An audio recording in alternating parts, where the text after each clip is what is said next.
আক্ৰমণ আৰু এই দুটা দিনত ভয়ংকৰ আক্ৰমণত প্ৰাণ হেৰুৱাইছে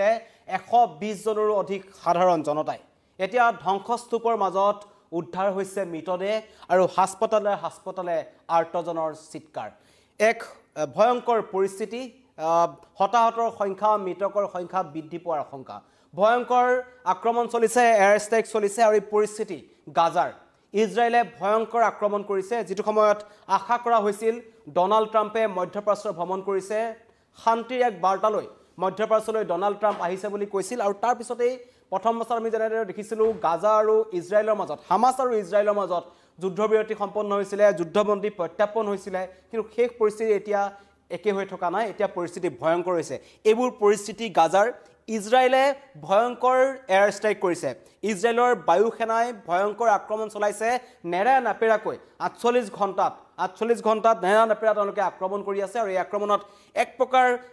গাজাখন এনেও বিধ্বস্ত হৈ পৰিছিল গাজাখন মানৱতাৰ বদ্ধভূমিত পৰিণত হৈছিল কিন্তু সেই গাজাত এতিয়া হাস্পতালসমূহো ৰৈ যোৱা নাই সকলোতে বোম পৰিছে সকলো এফালৰ পৰা শেষ হৈ গৈছে আৰু একমাত্ৰ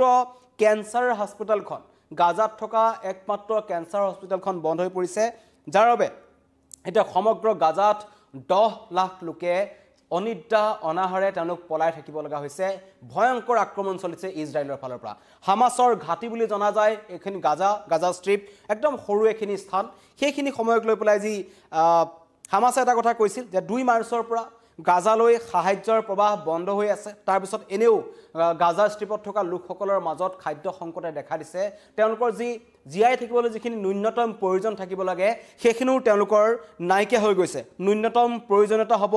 যুদ্ধ প্ৰভাৱিত অঞ্চলটোলৈ মানৱীয় সাহায্য পুনৰুদ্ধাৰ কৰাৰ কাৰণে চিন্তা চৰ্চা কৰি থকা হৈছিল মাজতে কিছু সময় যুদ্ধবিৰতি ঘোষণা কৰা হৈছিল হামাসে ইজৰাইলৰ কিছু সংখ্যক লোকক আমি দেখিছিলোঁ 2-3 গৰাকী ইজৰাইলী মহিলা সেনাক তেওঁলোকে মুকলি কৰি দিছিল ঠিক একেদৰে ইজৰাইলেও হামাসৰ যথেষ্ট সংখ্যক লোকক তেওঁলোকে মুকলি কৰি দিছিল কিন্তু পৰিস্থিতি এতিয়া অধিক বেয়াৰ ফাললৈ ঢাল খাইছে ইতিমধ্যেই কোৱা হৈছে যে গাজাৰ যিখিনি অঞ্চলত 120 জনৰো অধিক লোকৰ মৃত্যু হৈছে বুধবাৰে দিনটোত সমগ্ৰ উত্তৰ আৰু দক্ষিণ গাজাত ইমানেই বেছি ভয়ংকৰ আক্ৰমণ সংঘটিত হ'ল য'ত 70 জনকৈ লোকৰ প্ৰাণহানি হৈছিল আৰু গাজা চহৰৰ খান ইউনিছত তীব্ৰ গুলীচালনাত নিশাটোৰ ভিতৰতেই 54 জনতকৈ অধিক লোকৰ মৃত্যু হৈছে ইয়াৰ ফলত মৃতকৰ সংখ্যা 120 জনতকৈও অধিক বুলি আশংকা কৰা হৈছে আৰু এইসমূহ যিসমূহ ধ্বংসস্তূপ দেখিছে তাৰ মাজত এতিয়াও কিন্তু মৃতদেহ সোমাই আছে বুলি সন্দেহ কৰা হৈছে কাৰণ গাজাত হামাসৰ ফালৰ পৰা তাত কোনো ধৰণৰ চৰকাৰী হিচাপে ক'বলৈ নাই তাত কোনো ধৰণৰ উদ্ধাৰ অভিযান চলাব পৰা নাই যাৰ ফলত এয়াৰ ষ্ট্ৰাইক চলিয়ে আছে নেৰা নেপেৰাকৈ ইজৰাইলে আক্ৰমণ কৰিছে আৰু ইজৰাইলে হুংকাৰ দিছিল হামাসক একেবাৰে শেষ কৰি পেলোৱাৰ কোনো কাৰণত যাতে পুনৰবাৰ হামাসে যি ধৰণেৰে ইজৰাইলৰ ওপৰত আক্ৰমণ কৰিছিল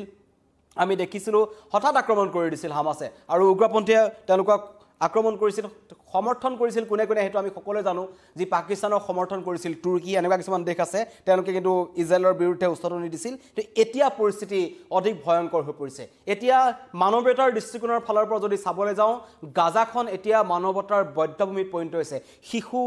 মহিলা কোনো বাছি যোৱা নাই বৃদ্ধ আবলা কোনো বাছি যোৱা নাই সকলো এফালৰ পৰা শেষ হৈ গৈছে আৰু ইতিমধ্যে ইজৰাইলৰ প্ৰধানমন্ত্ৰী বেঞ্জামিন নেতান্যাহুৱে কৈছিল যে গাজাত ইজৰাইলৰ সামৰিক অভিযান বৃদ্ধি কৰা হ'ব প্ৰতিশ্ৰুতি দিছিল তেওঁ হুংকাৰ দিছিল আৰু যি কথা তেওঁ কৈছিল সেই কথা তেওঁ প্ৰমাণ কৰি দেখুৱাইছে আৰু কৈছে হামাস উগ্ৰপন্থী সংগঠনটোক নিৰ্মূল কৰা একেবাৰে শেষ কৰি পেলোৱা হ'ব কাৰণ এই গাজাৰ পৰাই তেওঁলোকে আক্ৰমণ চলাই আছিল ইজৰাইলৰ ওপৰত ইজৰাইলৰ সাধাৰণ নাগৰিকক তেওঁলোকে বাৰম্বাৰ লক্ষ্য কৰি লৈছিল এতিয়া ইজৰাইলে ভয়ংকৰ বিমান আক্ৰমণ চলাইছে বিমান আক্ৰমণত এই অৱস্থাৰ সৃষ্টি হৈছে গাজাত ইতিমধ্যে এখন হস্পিটেল কেন্সাৰ হস্পিটেল এখনেই আছিল বাকি কোনো হস্পিটেল তাত নাই ৰাস্তায় ঘাটে আহত মানুহ পৰি ৰৈছে ধ্বংসস্তূপৰ মাজত মৃতদেহ গেলা পচা গোন্ধ খাবলৈ নাই 10 লাখ লোক কলৈ যাব কলৈ নাযাব এনেকুৱা এটা অৱস্থাৰ সৃষ্টি হৈছে কোনো ফালৰ পৰা তেওঁলোকলৈ সাহায্য নাই ডনাল্ড ট্ৰাম্পে মধ্যপ্ৰাচ্য ভ্ৰমণ কৰি কেইবাখনো উপসাগৰীয় দেশ ভ্ৰমণ কৰাৰ সময়ত এই তীব্ৰতৰ আক্ৰমণ হৈছে সেইটো এটা কূটনৈতিক দিশৰ ফালৰ পৰা লক্ষণীয় দিশ হ'ব কাৰণ যি ধৰণে কোৱা হৈছিল ইজৰাইলৰ আৰু হামাসৰ যি যুদ্ধবিৰতি হৈছিল সেইটো আমেৰিকাৰ মধ্যস্থতাত হৈছিল বুলি কোৱা হৈছিল আমেৰিকাই ইয়াত এটা গুৰুত্বপূৰ্ণ ভূমিকা গ্ৰহণ কৰিছে বুলি আমেৰিকাৰ ফালৰ পৰা কোৱা হৈছিল কিন্তু সেই আমেৰিকাৰ ৰাষ্ট্ৰপতি ডনাল্ড ট্ৰাম্প তেওঁ মধ্যপ্ৰাচ্যৰ ভ্ৰমণত থকাৰ সময়তেই ইজৰাইলে কিন্তু হামাসৰ ওপৰত ইটোৰ পিছত সিটো আক্ৰমণ কৰিছে যি আক্ৰমণত টছনছ হৈ পৰিছে হামাস 120 জনকৈ নিৰীহ লোকৰ মৃত্যু হোৱাৰ খবৰ আহিছে আৰু তাৰ উপৰিও তাৰ উপৰিও তাত সন্ত্ৰাসবাদী নিহত হৈছে হামাছক উৎখাত কৰাৰ লক্ষ্য লৈছে ইজৰাইলৰ ফালৰ পৰা কিন্তু এটা কথা কোৱা হৈছে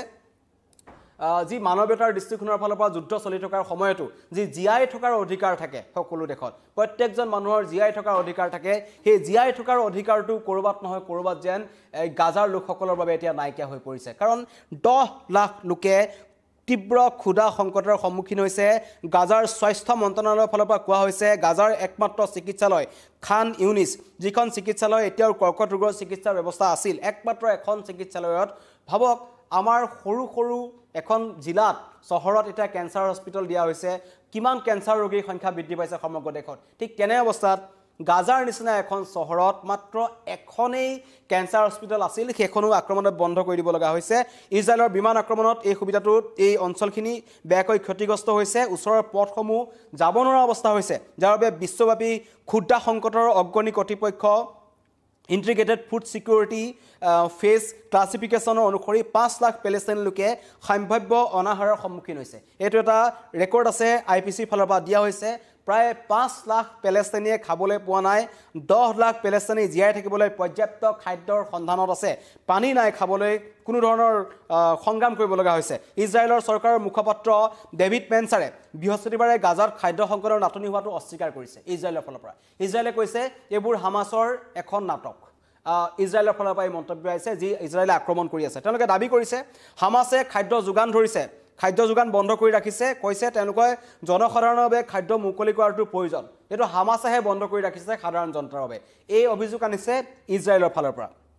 কিন্তু 2023 চনৰ 7 অক্টোবৰৰ পৰা হামাছৰ নেতৃত্বত উগ্ৰপন্থীয়ে দক্ষিণ ইজৰাইলত আক্ৰমণ চলাই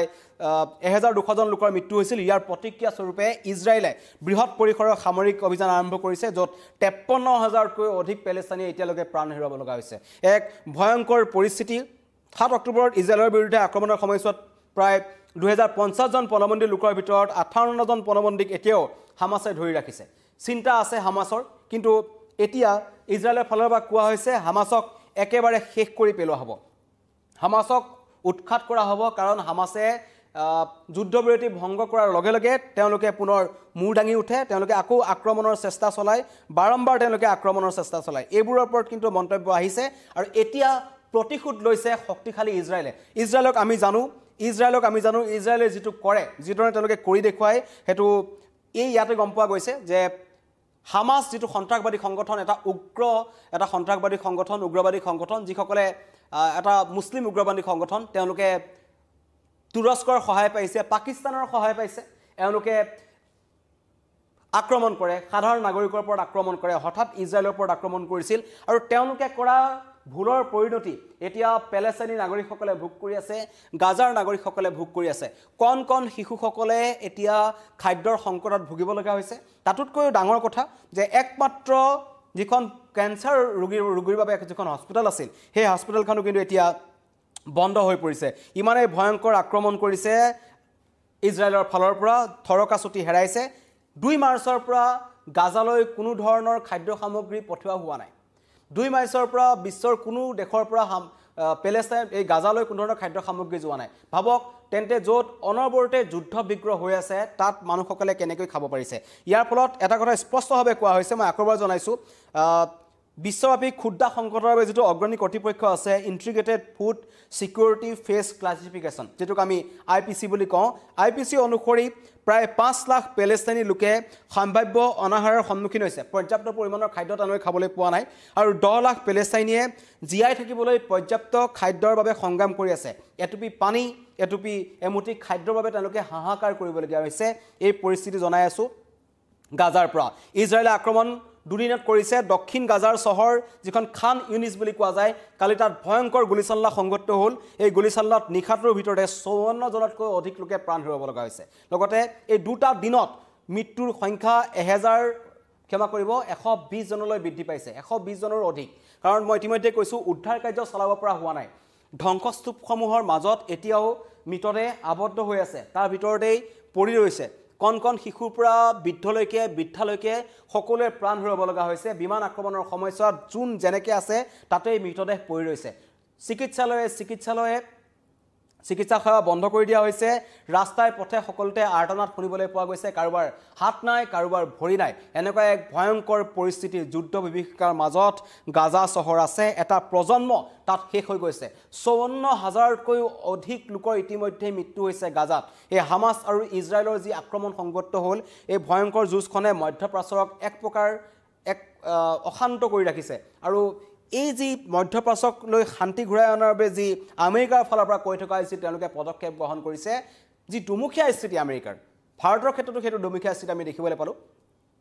ইজৰাইলে যি আক্ৰমণ কৰিলে তাত এটা ডাঙৰ প্ৰশ্ন থাকিব যেতিয়া ডনাল্ড ট্ৰাম্পে ৰাষ্ট্ৰপতি শাসনভাৰ গ্ৰহণ কৰিছিল তাৰ দুদিনৰ পিছতেই ইজৰাইললৈ তেওঁলোকে যথেষ্ট সংখ্যক সামৰিক সাহায্য প্ৰেৰণ কৰিছিল তাক লৈ প্ৰশ্ন কৰিছিল কোৱা হৈছিল কি কাৰণত আমেৰিকাই এইটো সময়ত যুদ্ধবিৰতি চলি থকাৰ সময়ছোৱাত ইজৰাইললৈ সামৰিক সাহায্য প্ৰেৰণ কৰিছে বা তেওঁলোকে অস্ত্ৰ শস্ত্ৰ প্ৰেৰণ কৰিছে তেতিয়া ডনাল্ড ট্ৰাম্পে এটা কথা কৈছিল বহু পূৰ্বেই ইজৰাইলে আমেৰিকাক টকা দি ৰাখিছিল সামৰিক সাহায্যৰ বাবে যাৰ বাবে এতিয়া তেওঁলোকে দিবলৈ বাধ্য হৈছে হয়তো সেই যিসমূহ অস্ত্ৰ শস্ত্ৰ লোৱা হৈছিল সেই অস্ত্ৰ শস্ত্ৰসমূহে হয়তো এতিয়া ইজৰাইলৰ ফালৰ পৰা আক্ৰমণ চলোৱা হৈছে হামাছৰ ওপৰত আক্ৰমণ চলোৱাটো সকলোৱে সমৰ্থন কৰে কিন্তু সাধাৰণ নাগৰিক গাজাত থকা যিসকল সাধাৰণ নাগৰিক আছে যিসকলে কণ যিসকল শিশু আছে যিসকলৰ জীয়াই থকাৰ অধিকাৰ আছে সেইসকলৰ ওপৰত যি এক বিভীষিকা যুদ্ধৰ বিভীষিকা দাঙি গৈছে আৰি গৈছে তেওঁলোকে আপোনজনক হেৰুৱাব লগা হৈছে যথেষ্ট সংখ্যক শিশুৱে এতিয়াও ধ্বংসস্তূপৰ মাজত তেওঁলোকৰ মৃতদেহ পৰি ৰৈছে তেনে পৰিস্থিতিৰ বাবে কোন দায়ী মধ্যপ্ৰাচ্যক অশান্ত কৰি ৰখাটো ক'ৰবাত নহয় ক'ৰবাত আমেৰিকাৰ বাবেও এক কৌশল নেকি কাৰণ আমি দেখিছোঁ আগৰ পৰাই মধ্যপ্ৰাচ্যৰ ক্ষেত্ৰত তেলৰ ওপৰত অন্য কিছুমান ক্ষেত্ৰৰ ওপৰত কিন্তু আমেৰিকাৰ ৰঙা চকু আছে আমেৰিকাৰ বিভিন্ন ক্ষেত্ৰত মধ্যপ্ৰাচ্যখনক টাৰ্গেট কৰি লৈছে আমি দেখিছিলোঁ আফগানিস্তানখনক কিমান বছৰ তেওঁলোকে তালিবানৰ বিৰুদ্ধে যুঁজ দিলে অৱশেষত তেওঁলোক তাৰ পৰা আঁতৰি গুচি যোৱাৰ পিছত তেওঁলোকৰ যেতিয়াই তেওঁলোকৰ নিজৰ লাভালাভৰ কথা আহিল তেওঁলোকে আফগানিস্তানৰ পৰা গুচি গ'ল এতিয়া আফগানিস্তানত তালিবানী শাসন চলি আছে কিন্তু ভালকৈ আফগানিস্তান চলি আছে বুলি ক'ব পাৰি পূৰ্বতকৈ গতিকে পাকিস্তানৰ বা এই মধ্যপ্ৰাচ্যৰ ক্ষেত্ৰত আমেৰিকাৰ যি পদক্ষেপ তাক লৈ মানুহৰ সন্দেহ আছে কিন্তু তাৰ মাজতে কৈছোঁ যিজন ৰাষ্ট্ৰপতি আমেৰিকাৰ ৰাষ্ট্ৰপতি ডনাল্ড ট্ৰাম্পে মধ্যপ্ৰাচ্যত থকাৰ সময়তে কিন্তু ইজৰাইলে গাজাত এনেকুৱা ভয়ংকৰ আক্ৰমণ চলাইছে বিমান আক্ৰমণেৰে এয়াৰ ষ্ট্ৰাইক কৰি আছে এই এয়াৰ ষ্ট্ৰাইকত এতিয়ালৈকে ১২০জনৰো অধিক নিৰীহ লোকৰ মৃত্যু হৈছে যিটো অত্যন্ত চিন্তানীয় আৰু এই আক্ৰমণত সকলো হস্পিটেল বিধ্বস্ত হৈ পৰিছে একমাত্ৰ যিখন কেঞ্চাৰ হস্পিটেল আছিল কেঞ্চাৰ ৰোগীসকলৰ যিটো আৰ্তনাদ সেই আৰ্তনাদৰ বাবে উপশমৰ বাবে তেওঁলোকৰ চিকিৎসাৰ বাবে যিখন হস্পিটেল আছিল সেই হস্পিটেলখনো শেষ হৈ গৈছে সেই হস্পিটেলখন বন্ধ কৰি দিব লগা হৈছে ভাবক কি পৰিস্থিতিলৈ গৈছে যুদ্ধৰ বিভীষিকা ধন্যবাদ